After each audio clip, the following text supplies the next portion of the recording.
Hi, and welcome to Season 6 of the Northern Power Futures podcast with United Utilities. This podcast answers your questions on a range of subjects from school, college or university to your apprenticeship, job and social life.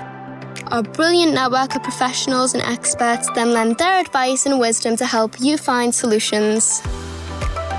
In this season, we're looking at the challenges you're facing in your education, work and social life, ranging from difficulties with technology to office politics and mental health. For episode 2, we're answering your questions on how to make an impression in your early career and get the most out of remote working too. Let's get into it. I'm finding it difficult to work from home, so I'm going into the office a few days a week. My housemates are not keen on this due to possible infections despite me taking all precautions. Can I prioritise my work productivity over their concerns? Hi, it's Chris Gray. I'm a technology and management consultant. Finding the right way to be productive at these moments in time is critical, and I think if you feel that it's more productive or you can be most productive by going into the office, then that's the right option for you. Going into a COVID-safe workplace, the risks associated with that are probably similar, if not less, than many of the other activities that we are doing and continue to do, whether that's going to the shops, going to a cafe, or going to a restaurant, or even going to the gym. And therefore, I do think you have to try and work with your housemates in terms of how you frame the risk associated with going to the office compared to other activities that they or you may be doing. But I think it's important that you recognise what's right for you and what's right for your mental health and for your productivity first and foremost, and put that to the fore. I am worried about burnout, as I have now been working from home since March and will be for the foreseeable future. How can I find ways to prevent this happening? Any advice? Hi there, my name's James Harrison. I'm Head of Programme at BAE Systems. So I think if you've been working from home since March, it's something I can empathise with, and burnout is something that I think we can all struggle from. I think from my own experience, what I've done is I've got into a bit of a routine about looking after my mental health. I've done some reading, which is something I haven't done. I normally reach for exercise, which I have done. I've given myself little challenges that I can do, sort of mileage in a week, or other little goals that I can actually achieve that are doable, but still push me. One of the things was to try and read 2 books a month, which doesn't sound a lot, but it's a lot for me. The other thing is just do something that you love. Try and take that time out and think about yourself, and just be kind to yourself as well. It's very easy to be harsh. Take care. I'm Jess, Digital Manager at Visit Liverpool. For me, to avoid burnout, I think it's really important to have structure and balance in my day, so it's important to keep work and life separate. My advice would be start the day with a diary. What do you want to achieve that day? Write down how you'll feel once you've achieved it as well, and that will motivate you to finish it.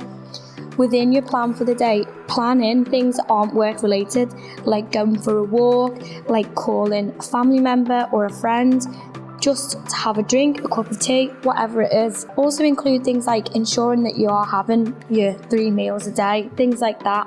And then what's also important, I feel, is making a space at home that is designated for work, that you can tidy away at the end of the day when work's over, so you don't feel like you're consumed by work. I'm able to work from home, but my boss wants me to still come into the office. I have to get public transport into work and I don't really feel comfortable with the journey. Should I just grin and bear it, or should I speak to my boss about it? Dusty Miller, Performance Mentor at the English Institute of Sport. I also work from home, and sometimes my boss wants me to go into the office too, so I have an understanding of the way you're feeling at the moment, and public transport may not necessarily be safe, but I'm sure that the public transport and those that own it are trying their best to make it as safe as it possibly can be. My advice for your predicament would be to think about how you could speak to your boss, and I'm sure if you help her understand, or him, the situation and how you're feeling, that they may be able to work to a compromise. My advice would be the most important thing is to have that conversation with your boss and help her understand your situation. I'm thinking of quitting my stable job as the culture at work has become toxic. I don't have another job to go to, but I dread work each day. Is this the time to get out or stick it out? Hi, I'm Chris Gray. I am a technology and management consultant. What's really challenging is when jobs become toxic in the environment, as you say, you dread going into work each day. I think you need to question whether this is a fundamental change, whether it's just caused perhaps by the strange times that we are living in right now and whether it will pass. But if fundamentally you feel that it's time to move on, then I think make that choice mentally in yourself. But let's take the time while perhaps you have a stable income coming in to really think through what is your next move, to think through how you update your CV, your LinkedIn, and start to explore other avenues. And my sense would be taking those small steps, but committing in your own mind that you are moving. And I think in some ways that commitment and that mental shift that this will come to an end is a really important step that will give you perhaps less dread going into work than assuming that you have to resign or leave straight away. I've found my dream job role, but the title is less senior than my previous job. If I take the job, will I be moving backwards?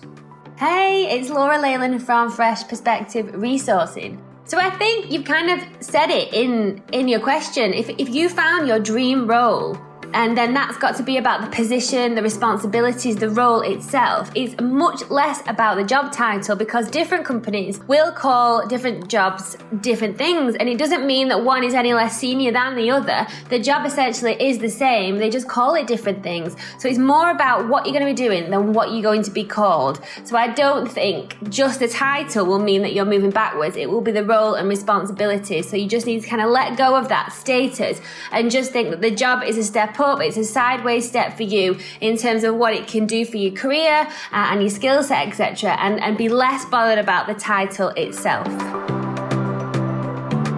I'm working from home and I'm finding that I have too many meetings to get everything done. How do I tell my boss that I need set times where I can focus on my work? Hi, my name's Lois McClure and I'm an Assistant Partnerships Manager at the Co-op. And I know exactly how you feel about too many meetings. I mean, I think everyone's in the same boat with too many Teams meetings. In terms of telling your boss, I mean, is it something you have to tell them, is what I'd say. Could you put some time in your diary to yourself and protect that time, say it's for prepping for a certain meeting. Something that we've been doing as a team is to ask, do we all need to be in a meeting? Can we, divide and conquer? So that could be something that you could suggest to make sure, that you're all not in the same meetings all the time. Just block the time out in your own diary. Hi there, my name is Di Keller and I'm the Diversity and Inclusion Lead at Northumbria Police. I think we've all gone into online fatigue while we've been working from home, and we have put ourselves in meeting after meeting and not given ourselves any respite in between. If you're struggling with this, you can guarantee that your boss will be as well. And we need to break the cycle somehow, and whether that be you work out having 50-minute meetings rather than 60-minute meetings so that you're giving yourselves 10 minutes.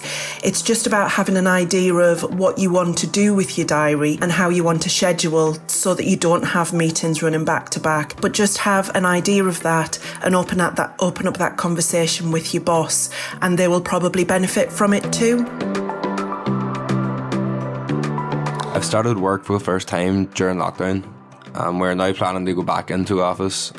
Is there any tips on making a good first impression? Hello, I'm Susanna Boccaccio from Brilliant Trees Media. My top tips would be to firstly, make sure you stick to and respect all the rules that your new employer has set out for you and the team. They will really appreciate your support in this new scenario that we're all facing. Secondly, I think just be you and do what you do best. You've been employed because you're really good at what you do, so now's your chance to just show everyone actually how good you really are. Finally, don't forget to smile.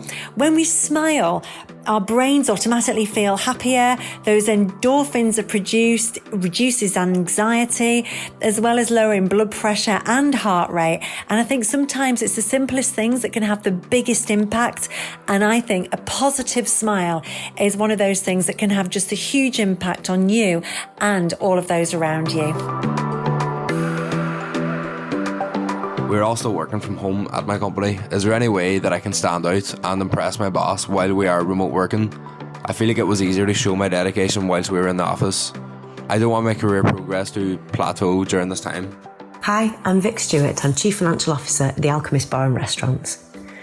one of the most difficult things about managing a team remotely is missing those informal chats about how people in your team are getting on and where their work's up to.